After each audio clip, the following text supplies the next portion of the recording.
अस्सलाम वालेकुम। ईरान पर अटैक्स के बाद मंडे 2 मार्च को जब पाकिस्तान स्टॉक एक्सचेंज में ट्रेडिंग का आगाज़ हुआ तो एज़ एक्सपेक्टेड इंडेक्स क्रैश कर गया और बहुत सारे स्टॉक्स नीचे का लॉक यानी 10% नीचे ओपन हुए और ज़ाहिर बायर्स नहीं थे शुरू में। और फिर एक जो हमारे यहाँ रूल है कि KSE 30 इंडेक्स अगर 5% या उससे ज़्यादा थोड़ी देर तक और थोड़ी देर भी 5 मिनट ही है तक वो ट्रेड करेगा तो फिर मार्केट हॉल्ट कर दी जाएगी 1 घंटे के लिए। और यही हमने देखा कि वो हॉल्ट ट्रिगर हुआ और 1 घंटे तक मार्केट में ट्रेडिंग सस्पेंड रही। फिर तकरीबन 10:30 बजे दोबारा मार्केट में ट्रेडिंग का आगाज़ हुआ तो रिकवरी नज़र आई, स्पेशली ब्लू चिप स्टॉक्स में। उसमें बैंक्स शामिल थे, उसमें even ENP companies, fertiliser stocks शामिल थे और एक अच्छी रिकवरी नज़र आ रही थी। लेकिन फिर जब ये खबर आई कि अरामको की जो रिफाइनरी है, सऊदी कंपनी है, ये आपको जैसे कि मालूम है, वहाँ पे भी ड्रोन अटैक हुआ है, तो फिर हमने देखा कि जो रिकवरी थी वो वापस रिवर्स हुई और मार्केट में प्रेशर आना शुरू हो गया। अच्छा, मैं ये बता दूं कि जब सुबह ग्लोबल मार्केट्स खुली तो ऑयल प्राइसेस तकरीबन 13% ऊपर खुली और उसके बाद वहाँ भी हमने रिकवरी देखी थी, 5% तक ये रह गई थी प्लस। लेकिन जब ये खबर आई अरामको वाली तो दोबारा ऑयल बढ़ के तकरीबन 9% बढ़ गया। और अब हम इस पर डिस्कस करते हैं कि लोग परेशान, इन्वेस्टर्स परेशान है कि यहाँ से मार्केट क्या मज़ीद नीचे जा सकती है, कितनी नीचे जा सकती है, क्या करना चाहिए, इस पर हम डिस्कशन करते हैं। मेरे साथ शहबाज अशरफ मौजूद हैं। शहबाज, एक डिफ़िकल्ट सिचुएशन है इस वक्त और मार्केट में काफ़ी मंदी है। अच्छा, मैं ये बता दूं कि जो डे एंड हुआ है तो इंडेक्स 1,51,973 पे क्लोज हुआ है, which means down 16,100 points almost, या 9.57%। तो ऑलरेडी हमारा मार्केट का सेंटिमेंट काफ़ी बेरिश था, जो हमने मंदी देखी थी 23 जनवरी को जो हाई बना था उसके बाद, और अब ये खबर आ गई है। तो अगर हम क्यूमुलेटिवली देख लें तो तकरीबन 24% तक मार्केट जो है अपने हाई से नीचे आ चुकी है। अब क्या करना चाहिए? देखिए, आप पहले देखें, आप ग्लोबल अगर मार्केट्स देखें तो कुछ मार्केट्स 1-2% नीचे थी, रिकवर भी हुई। हमने भी रिकवरी अपनी मार्केट में देखी। हमने इन दी एंड देखा कि मार्केट जहाँ शुरू हुई थी सुबह, उसी आगाज़ में मार्केट नीचे बंद हो गई आपकी। आप क्यूमुलेटिवली देखें, अपने पीक से अगर आप मार्केट देखें, अपने ट्रफ देखें, तो मार्केट तकरीबन 25% की करेक्शन हो गई है। देखिए, आपने जो पहला, अगर आप इस तरह देखें कि हर मार्केट डिफरेंट रिएक्ट करती है। आप देखें ग्लोबल मार्केट्स 1-2% नीचे थी, हमारी मार्केट 10% नीचे थी। आई थिंक हमारे combination of factors, of course US Iran का तो एक बड़ा एक इशू है, वो कब तक प्रोलॉन्ग रहता है, उसकी कंक्लूजन कब आती है, तो वो अभी पहले हमने ये देखा कि शायद वीकेंड में कुछ पॉजिटिव खबर आ जाएगी कि कोई चीज़ फायर कॉल हो जाएगा। मगर हम देख रहे हैं कि ये जो आपकी जो US ईरान का इशू है, ये अक्रॉस द मिडल ईस्ट फैल गया, तो उसकी वजह से हमने देखा है कि मार्केट काफ़ी पैनिक मोड में।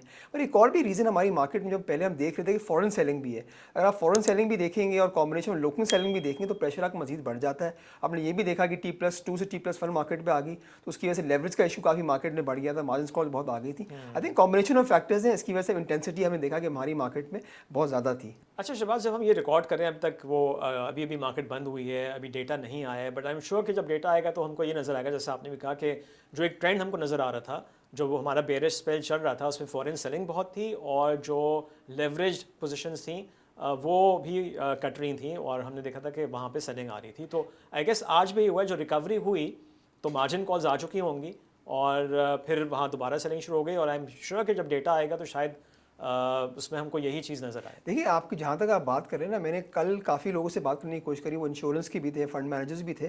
तो जहाँ तक इंश्योरेंस है वो तो प्रॉब्ली थोड़ी नेगेटिव साइड पे लग रहा था कि वहाँ सेलिंग आएगी। जहाँ तक सुबह मैंने कुछ बात करी फंड मैनेजर्स, तो उनको रिडेम्पशन आई हुई थी, रिडेम्पशन कॉल्स भी थी। सो रिडेम्पशन अगर आई, इंश्योरेंस अगर आप सेलर रहेगा और आपकी अगर मार्जिन कॉल्स भी आएंगी तो मार्केट इस तरह प्रेशर में हम देख हो सकता है, कल भी मार्केट इस तरह प्रेशर में रह सकती है because of all these factors combined. अगर आपको ये वीडियो पसंद आ रही है तो अभी सब्सक्राइब करें। But of course it all depends कि न्यूज़ क्या आती है। अब चूँकि ये इतनी इवॉल्विंग सिचुएशन है कि इसमें हम अभी से कल का कुछ प्रेडिक्ट कर ही नहीं सकते। कल मार्केट खुलने से पहले जो खबरें होंगी, आई थिंक उसके हिसाब से मार्केट जो है रिएक्ट करेगी। देखिए, आप बिल्कुल सही बोले। अगर आप देखें, शुरू जो आपने मेंशन करा अर्लियर इन द शो के, आपने देखा कि तकरीबन 13% ऑयल ऊपर खुला और वहाँ रिकवरी हो गई, गोल्ड भी ऊपर खुला, वहाँ भी थोड़ा नीचे आ गया, तो हम समझ रहे हैं कि थोड़ी मार्केट रिकवर हो जाएगी। बट हमने ये देखा कि इतनी फ्लूइड न्यूज़ है कि कुछ एवरी 5 मिनट कोई नई खबर आ रही होती है, तो एग्जैक्टली हमें पता नहीं इन्वेस्टर्स को कि नेक्स्ट क्या होगा। अगर चीज़ पॉजिटिव होती है तो ऑफकोर्स मार्केट उसी तरह रिएक्ट करेगी और अगर नेगेटिव होगी तो I think we can see some more pressure in the market. तो अब क्या स्ट्रैटेजी होनी चाहिए इन्वेस्टर्स की? देखिए, पहले मैं इन्वेस्टर्स को ये बता दूं कि हमारी जो बिकॉज ऑफ यूएस ईरान जो कॉन्फ्लिक्ट है उसमें हमारा डायरेक्ट एक्सपोजर तो नहीं है, बट हमारी इकोनॉमी किस तरह हिट होती है बिकॉज ऑयल प्राइस। अगर आप ऑयल प्राइसेस देखें तकरीबन 7 महीने में जो एवरेज ऑयल प्राइस है तकरीबन $70 की हैं, और अगर आप देखें आपका जो 7 महीने का जो इम्पोर्ट बिल भी है परसेंट ऑफ टोटल इम्पोर्ट तकरीबन 20-25% है। सो यहाँ से अगर ऑयल $70 से $80 हो जाता है तो आपका जो करंट अकाउंट है वो तकरीबन $1.5 से $2 हिट हो सकता है। सो अगर हमारे प्रोजेक्शंस हैं फ़िलहाल के जो करंट अकाउंट की तकरीबन वो अगर $2 होनी चाहिए थी साल के एंड में, वो because of higher oil prices वो $4 बिलियन हो सकती हैं।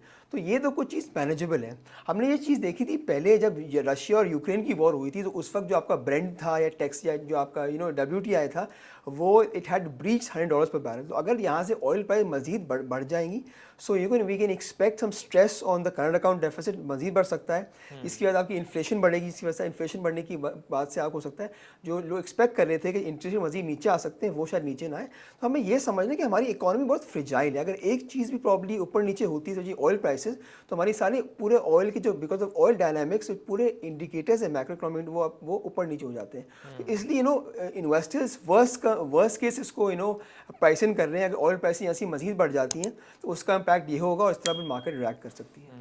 अच्छा, एट द सेम टाइम जहाँ मार्केट हमने अभी डिस्कस किया ना कि जो पीक था 23 जनवरी को 189 का, वहाँ से अगर आज देखें तो ऑलमोस्ट आपने कहा 24-25% का डिक्लाइन है।